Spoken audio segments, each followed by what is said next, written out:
and welcome to the BPD Bunch. We have a panel of people who are in functional recovery from borderline personality disorder, and each week a few of us get together to discuss the ups and downs of our BPD journeys to give you hope and direction for your own. I'm your host, Xannie, and today I am here with Georgette, Laure, Andrea, and a special guest, Lisa, who is a conscious parenting coach and content creator with BPD.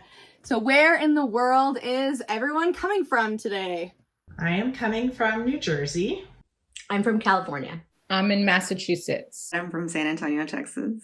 Today I'm very excited because we are going to be talking about parenting with BPD. Can we go around and have everyone share a little bit about your personal journey as a parent with BPD and how it has influenced your approach to parenting? I am a new parent. I have a baby girl who's 3 months old. Parenting is already such an incredible adventure with a lot of ups and downs.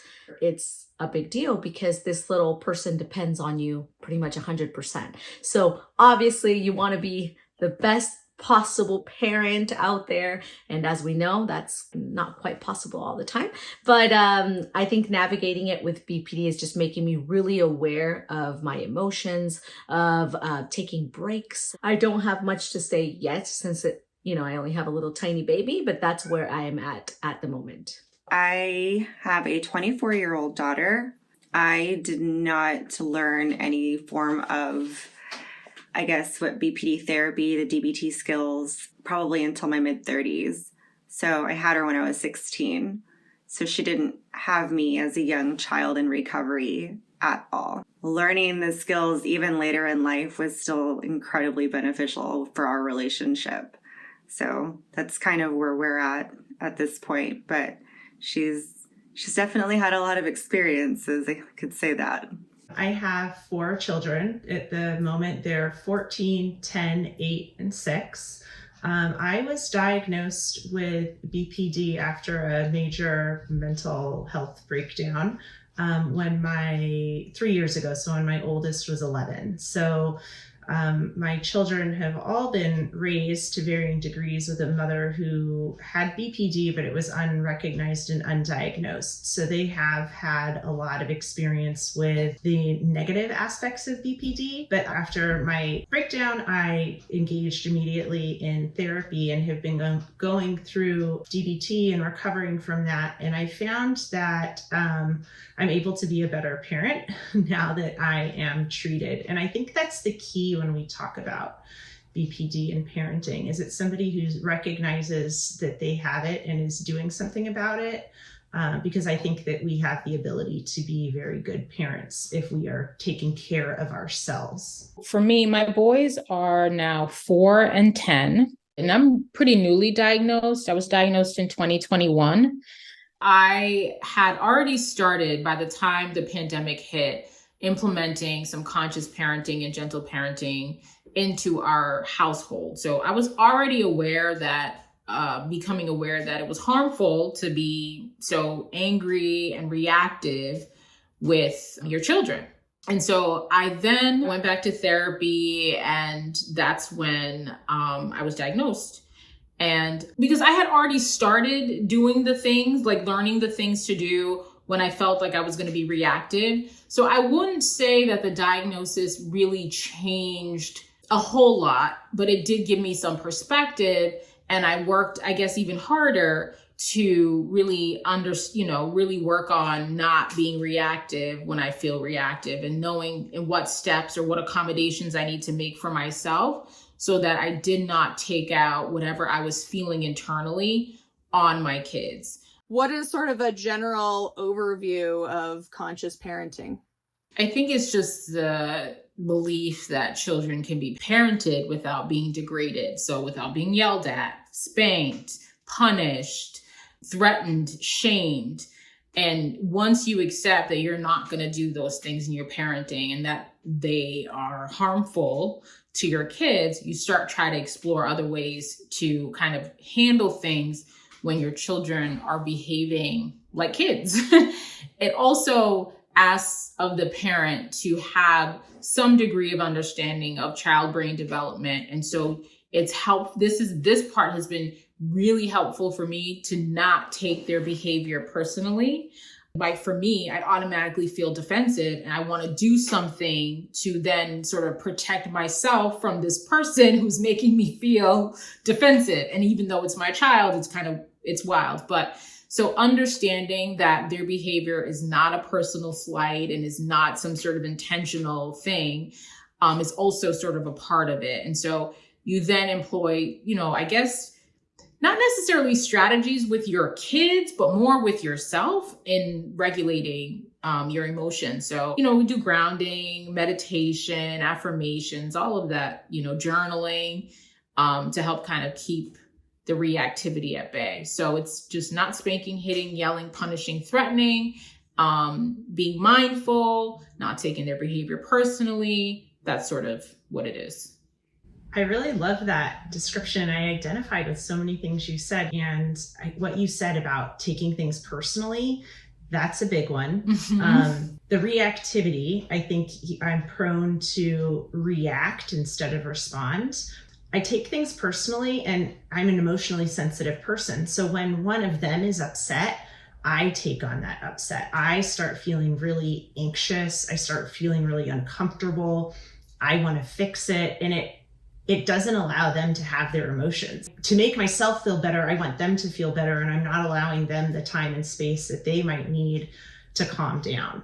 So I've been really working on trying to validate their feelings, give them the time and space, but also give myself the time and space and this positive self-talk to say, like, this isn't about me. This is something they're feeling. They are allowed to have this emotion, and they don't need to fix their emotion to fix my emotions. I need to fix myself and allow them that space. So I love that. I love that I wasn't alone in that experience. No, not at all.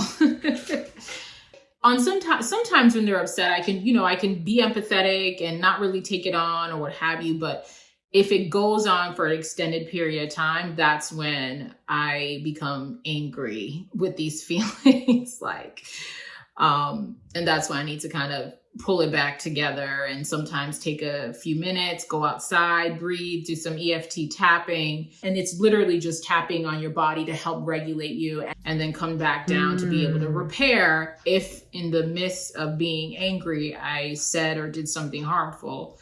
I've been really stuck in a good way on don't take behavior personally. What I've come to notice, Deviana also knows to not take other people's behaviors personally. She's able to kind of understand, like, oh, well, my boyfriend's upset. Like, I'm just going to give him space. Like, things like that. So it's like when you start to show them that you're going to do the same thing for them, they actually do take over and start showing it for other people as well.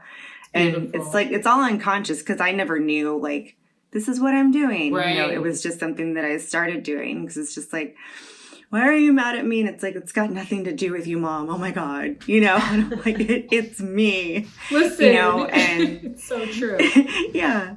So I think it's really nice to see her be able to do the same as well to others. That's amazing. I feel like a lot of the younger generation, like the emotional intelligence they have is like so beautiful to see.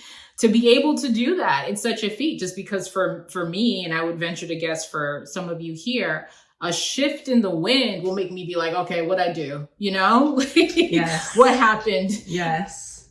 I will also say certain affirmations, which I don't love. Affirmations work, but they're incredibly hard for me, and I don't know whoever else. I'm sure it's hard for everybody, but they're incredibly hard because I feel like I'm lying to myself by saying all these positive things to myself. Yeah, I definitely relate to the affirmations thing. I'm always like, oh, this is so cringy. So one of the most powerful things I learned about affirmations was to change it to what if. So I do what if affirmations because I was lying to myself when I was saying affirmations to myself. So I found that saying what if I'm an okay parent? What if I'm a kind person? What if? And the more you say the what ifs, it's not as challenging to this negative self-talk you have, but it plants a seed and it gives you that grace. So if anybody else struggles with that, I like to put that out there because it was a really powerful way for me to start feeling like affirmations were effective instead of arguing with myself in my head about like, well, this isn't true. This isn't true. So just thought I'd throw that out there. Yeah, that's a good idea. That's really good advice for affirmations. Can you describe a specific situation where your emotions and BPD symptoms made parenting difficult, and how did you handle it? Recently, I had my 10-year-old was very, very mad at me, like furious mad, sending me very mean text messages, hanging up on me, just this amount of anger. And I took it super personally. Why does she hate me? It's because I'm a bad parent. But I was able to reach a point where I stepped back and I thought, you know what? My children have been through a lot.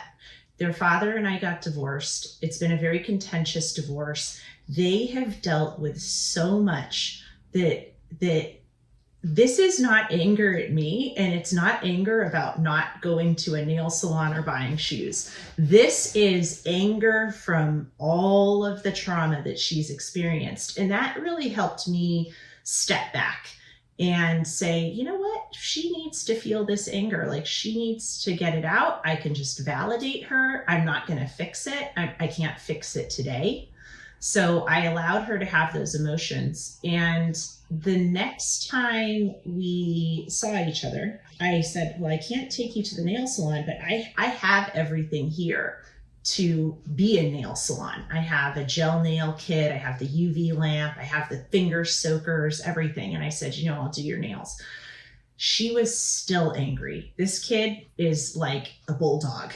She had her jaws locked on that anger.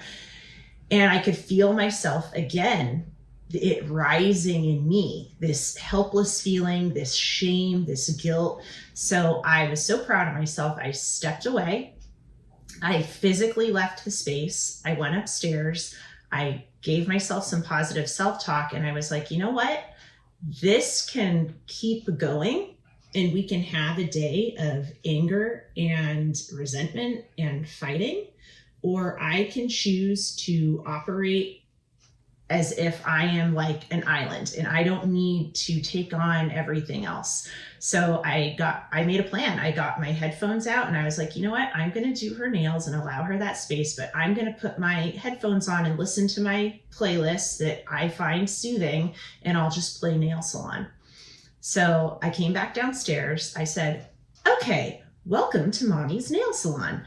I'm Mommy. I'm here to do your nails. I am going to have my headphones in right now so that I can listen to some music without disturbing you. So if you don't mind just putting your nails in the warm water here. And I started playing as if we were in a nail salon, and it was a palpable shift in energy, and she started playing along, and the anger was gone. I think I'd given her enough time and enough space to express it, and I was no longer reflecting it back to her. So I have been so proud of myself. I'm super proud of you too. That's beautiful. Mommy's Nail Salon. I was like, you know, there's a lot of times when you have BPD that you feel like there's a lot of parenting fails, or at least I do. And so carrying that parenting win it like reinvigorated me. There's so much that can come from just giving yourself that time to like calm down. Even if it's 10 seconds, there is something to be said how like you can, like if your mind is in a calmer state, you're able to come up with solutions to the problem that aren't harmful. But when you're in a dysregulated state, forget it. So I think that's amazing that you were able to do that. Thanks. I actually wanted to know what other people did because sometimes I feel trapped. I feel like I'm trapped. I have to deal with these kids. I can't go and do this. So I'm curious to see if any of you guys have figured out something or a way to give yourself that time and space when you feel like it's hard to take. Well, because Deviana is older, I just tell her, hey, I'm having a moment. I'm going to go to my room. And maybe me and Deviana will be having like a really good time. You know, she's chatty Cathy when she's excited. She's, she talks really fast, and sometimes it can be overwhelming for me. But, I'm like, that's just how she is. I'm okay. She's excited. She had coffee, it's just like all just different things that make her really hyper or whatever. And, there have been some times where I'll be like, I need to go to my room, or I'll be like, hey, can you just slow down for a second.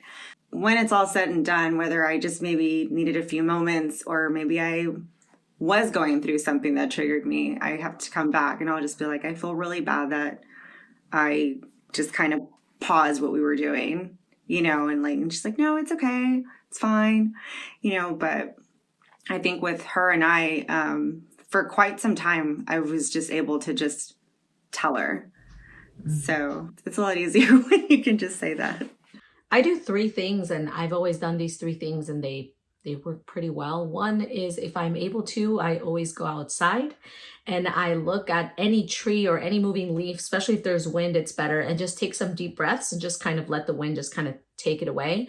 Something that my grandma actually taught me that I still do is that I pick up any rock. It doesn't have to be a crystal or anything. It could be any rock, and you hold it in your power hand or whatever hand you like better. And then you just kind of imagine that all of those emotions are just going into that rock. And my grandma always said, it's going to get recycled anyway, or you can dig a little hole in the dirt and, the dirt will recycle it or something, but you feel like you're putting it somewhere. And then the third is writing. I've always wrote poetry. So any anger, anything kind of goes out on the letters on the piece of paper, and it just stays there. So that's usually the 3 things I'll always try to do. I love that. I mean, essentially it's grounding. It's a type of grounding. And I also do the go outside and look at moving leaves. I didn't even think that was like a thing, but I do it. And also for me, I have like a strong attachment for moving water. So we have a pond that's like 5 minutes from my house. Obviously, if you can't, that's not possible or feasible for everyone. But moving water, for whatever reason, even when I'm meditating, I meditate to the sound of water. So that's another one that I do, is go out. Even if I'm not emotionally dysregulated, I'll do it even if I'm just in a good mood, and just to like keep that good mood going. Georgette shared a really great example just now of parenting wins. And as we all know, sometimes things don't work out that way, and you still have to find a way to repair after some of those slip-ups. So does anyone have a story that they want to share about what you do when you've had a slip-up? There was a lot of apologizing because I raised her not in recovery. A lot of it was like just the guilt, for how I behaved, whether it was towards her or just something that she saw with me. One of the stories that I had brought up was that I felt so terrible about a situation that I actually showed up at her work. I went up to her and I was just like, I'm really sorry about yesterday. Like, I feel so bad. And she was like, it's okay. And, it was fine. This was all like whenever she was a teenager. I think when she turned 20 or 21, she was in Germany. And when she came back, there was a lot of changed behavior. I didn't know what was going on. What I ended up figuring out was that she was starting counseling.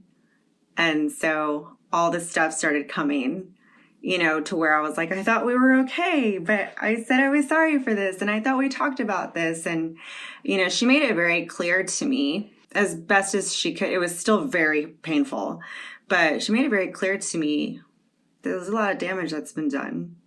Like, I love you. You're my mom. You're doing better. And she'd always let me know, we're good, but I've got some things I've got to work on.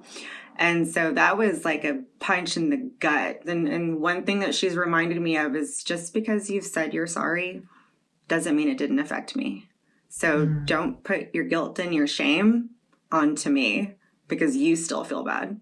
And it sounds really brutal, but when it's coming out of her voice, it doesn't sound so bad, So I think I was actually in the middle of an episode when she said that. And I want to say that really shut down the episode. And I was kind of like, okay, I'll let you go. She's like, no. Yeah. So yeah, it's intense. But that's with me not being in recovery the entire time of her childhood.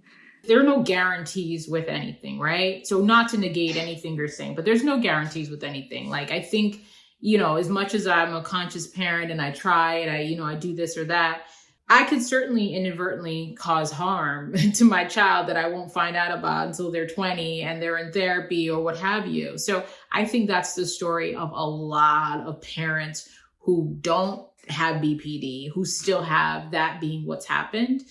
I think the biggest thing about apologizing is so that the child knows it's not them. Because if there is no apology, you internalize it and you accept it as being okay, normal. This is what people do. So I think I don't apologize to absolve myself of having harmed my child. I do it so that my child knows that this behavior is unacceptable, that they should not do it, and that the behavior that I exhibited is in no way a reflection of them. And so they know how to separate themselves from my behavior. So that's really my purpose of doing it. And there's nothing else I can do at that point. Like, obviously work on myself, but it is, we're human. I really like everything that you said. I think I missed out on that part because I was a baby raising a baby. I didn't have a backbone to look at either. All I knew was what I wasn't going to do because of how my mom treated me. And I was like, oh, I'm just not going to do that. I at least know that. But I never had anything else to kind of go off of other than just, being a decent human being, to teach that to myself and then to apologize for those reasons. So I could openly admit that maybe some of the times I apologized were for selfish reasons. Maybe they weren't even genuine. I just felt bad that she saw it, but I didn't think about what it did to her. I didn't think about any of that till later. So if anything, I learned more about parenting in her later years. No, and I think, Lisa, you said it super well. There is a part in Metaphysics by Aristotle where Aristotle says that apologies are the regulation of morality. And that really is what it is, right? Sometimes we do use it to absolve ourselves, or our intention is to absolve ourselves, but for the most part is teaching whoever you're apologizing the regulation of morality. So that's really well said. I really like the way you said that. My therapist said something that helped me feel a little bit better. She said, Georgette, many times it's not what you've done, it's the apology that counts. And not just saying sorry to say sorry, but to acknowledge the hurt you caused, acknowledge that your behavior was wrong and caused hurt, take ownership of that and say, I am sorry for that. I am going to do better. And that's helped me stop being so darn hard on myself. Because I feel like when you're really hard on yourself, it's that shame spiral, it's the negative self-talk. You're going to get so caught up in beating yourself up that you're not able to move on in any productive way. So I think the power of apology is really there. And I'm glad that we were able to talk about the different aspects of that. Owning your own behavior, teaching your children that type of behavior is not okay. Has anybody ever felt like the guilt's just so strong? You just can't stop apologizing. I think I went through a period with Deviana where it was about 2 years worth of feeling guilt and shame for a behavior that I had done. So it was constant apologizing. So much so to where she was like, hey, I'm not mad at you. Please forgive yourself. She was just letting me know, it's gonna be fine. We're okay. You've got to forgive yourself. I was just curious, I guess, if anybody's ever felt that extreme where it's just it just doesn't lift. It felt like I was wearing the shame and guilt suit. If I was a superhero, it'd be Super Zero. I love that. I'm sorry. I'm picturing a shame and guilt suit now. I don't know what it would look like, but it's heavy. It's definitely black and gray in there for sure. Yeah, I want to empathize with you, and I want to tell you that yes, definitely. I will be the first person to say that my unchecked and undiagnosed BPD hurt my children in so many ways that I am still wearing that shame suit and still trying to absolve myself a little bit, because you have to kind of forgive yourself in order to move on. But I mean, I have not had a conversation like that with any of my children. You know, we are still in that period of like, I carry that around, and it's a terrible feeling. It really is. And I can't, you know, the years and years that you carried that, I can only imagine. And I feel like just sharing with you that I feel like in a lot of ways I'm in that space now. I'm in the period where I'm working to take responsibility, to be able to apologize and make amends without further going down into the shame and guilt, because that also isn't good either. You know, so you're not alone at all.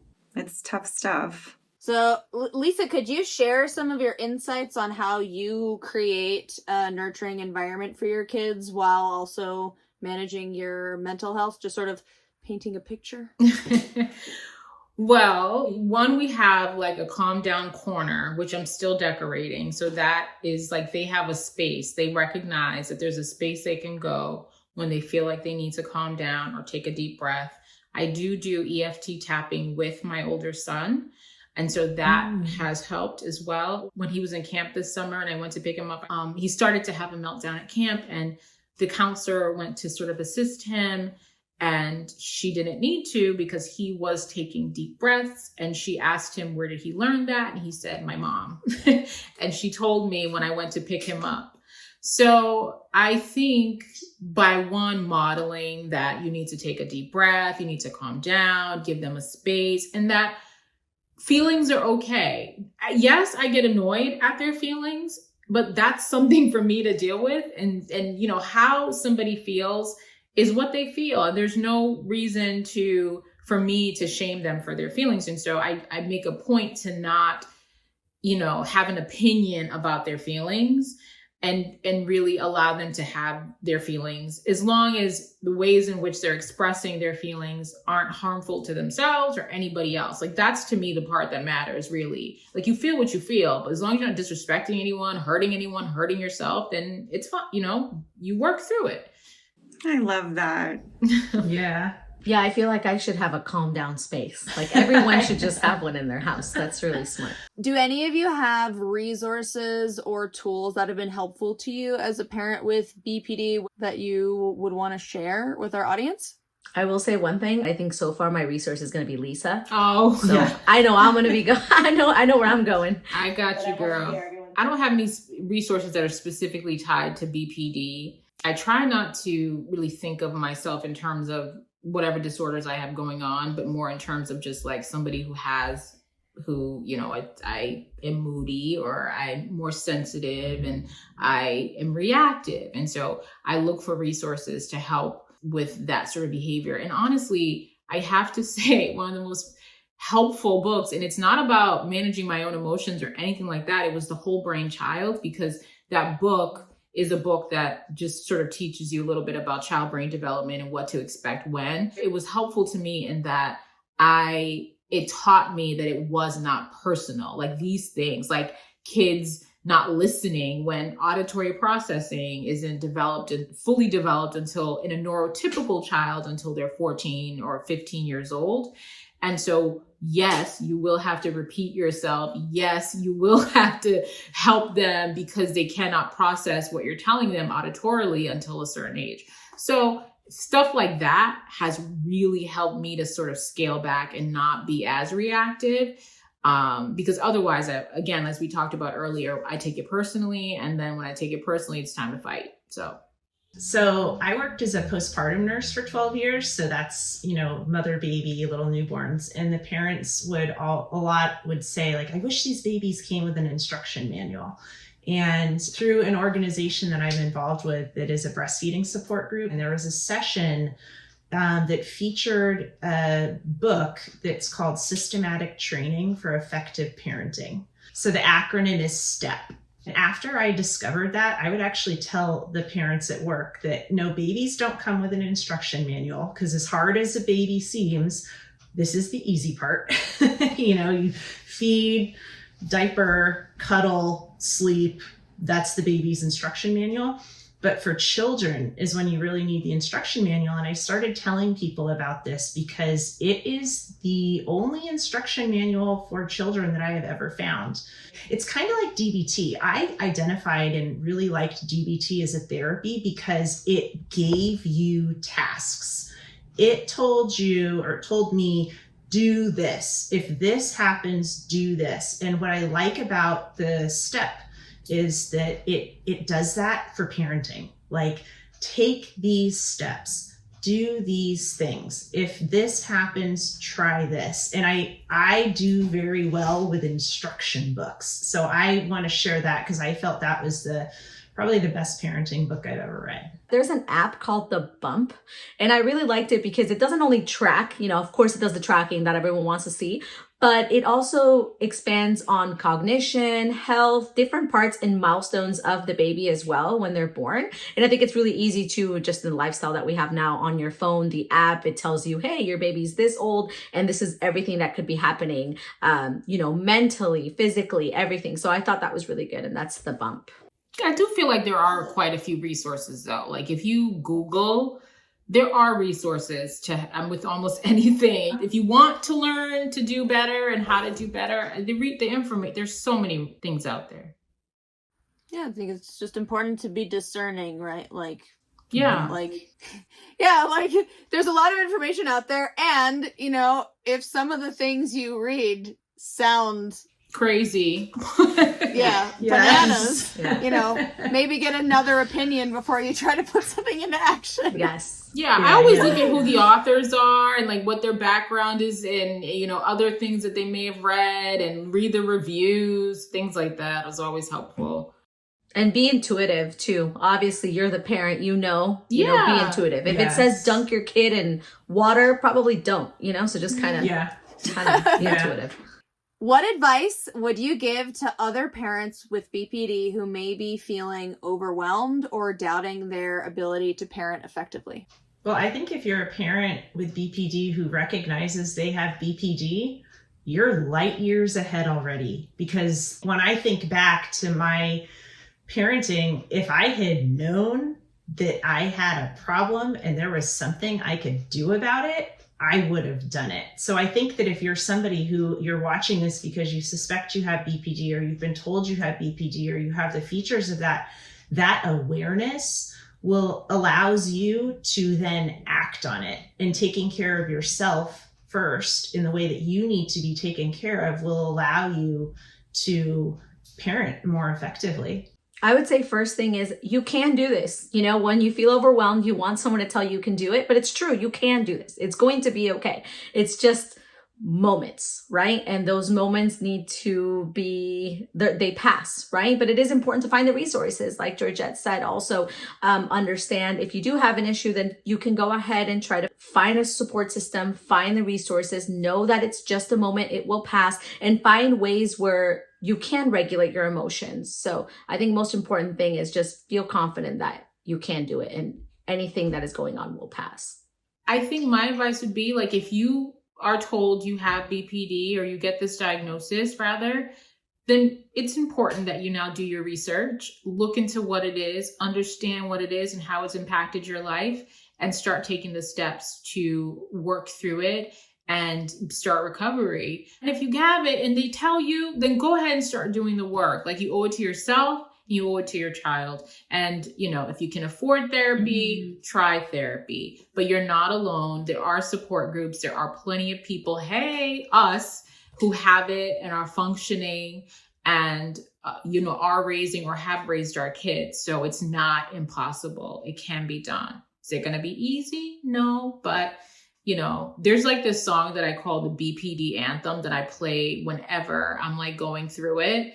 And you're going to think it's funny, I guess, because it's actually Miley Cyrus's little sister's song, Noah Cyrus. The song is called Sadness. And one of the lyrics is making friends with my sadness. 3 years of therapy still hasn't got me right. I still wake up crying on the floor. But it actually is a happy song because it's like, you know what? It's about accepting yourself for being who you are and this being a part of what the experience is. And you make friends with your sadness so that you can now cope and accommodate yourself through it.